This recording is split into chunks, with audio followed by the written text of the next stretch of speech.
Mheshimiwa Mkuu, mimi ni Bwana Kopla, karibu sana. Kwa majina naitwa Kopla. Kopla inasimamia mazao ya nafaka na mazao mengine mchanganyiko, na katika usimamizi tunahakikisha kwamba tuna uwezo wa kuendeleza sekta nzima katika eneo hili la nafaka na mazao mchanganyiko. Mheshimiwa Waziri Mkuu, kwa sasa tumeanza kwanza kwa kusajili wadau wote ambao wako katika sekta hii ya mazao ya nafaka na mazao mengine, lakini pia kuhakikisha kwamba wote wana uwezo wa kunapokutana na mkulima kuweza kutoa bei ambayo ni sahihi kulingana na soko la kimataifa. Katika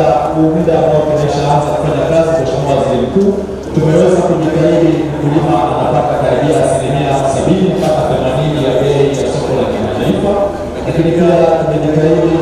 kwa sasa tunawajua wafanyabiashara katika ngazi mbalimbali wakiwepo aggregators na wengine, ili waweze sasa kutoa tija na bei ya tija kwa wakulima.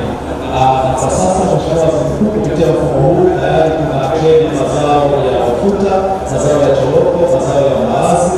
mazao ya kokoa na mazao ya soya, lakini sasa tuko katika hatua za mwisho za kuweza kuongeza kiasi kidogo cha mazao ya mahindi, lakini pia viungo